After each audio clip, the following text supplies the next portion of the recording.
interrupt you there, President. No. Honourable Member, you made a very good and loud call. Thank you. Thank you very much. Appreciate that. Over the winter break, I was alerted to an application for a federal government licence for the capture and export of up to 5,000 wild hermit crabs per month for 3 years from WA's coastal ecosystems for the international pet trade. If successful, tens of thousands of wild hermit crabs would face drastically shortened lives, along with needless distress and suffering. We must be vigilant about exploitation.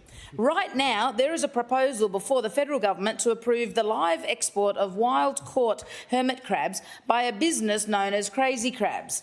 Let me be clear, this trade is ecologically irresponsible and ethically indefensible. I made a federal submission opposing this application, and I've also written to our Minister for the Environment. Australia's coastal ecosystems, our shellfish aquaculture, their vital habitats and marine biodiversity are under increasing pressure from climate change, pollution and unsustainable practices. Yet amid these challenges, we are overlooking one of the most powerful tools at our disposal, the traditional ecological knowledge of our First Nations peoples.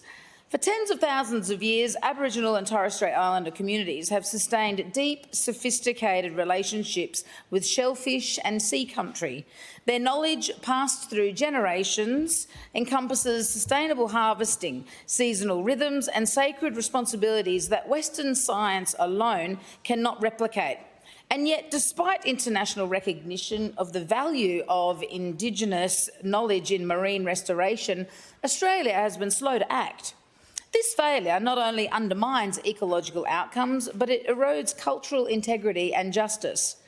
We only have to look across the Tasman to Aotearoa, New Zealand, where Maori knowledge systems are integrated into shellfish restoration and aquaculture. These partnerships have proven effective and respectful, restoring not just habitats, but cultural connections. It's time Australia followed suit. True environmental restoration requires more than scientific instruments. It demands cultural wisdom, community leadership and respect for those who have always cared for country. There is no independent scientific monitoring of Western Australia's hermit crab populations, none. The applicant admits it relies only on anecdotal observations without third-party verification or rigorous data. This is not science, this is guesswork. And guesswork has no place in the commercial trade of wildlife. A recent ABC News article quoted DPIRD as "no risk is identified." However, there has been no research or no baseline established. It's a reckless and inaccurate statement. Hermit crabs are not mere curiosities to be sold in plastic cages in souvenir shops. They are intelligent social animals. They use shells as tools, they experience pain and remember it. Their role in coastal ecosystems is profound. They help cycle nutrients, break down organic material and support the health of coastal forests. To strip them from their environment without understanding the consequences is reckless, and then to market them as short-lived novelty pets where they can live 20 to 50 years in the wild is misleading and harmful. This trade commodifies life and teaches children that animals are disposable.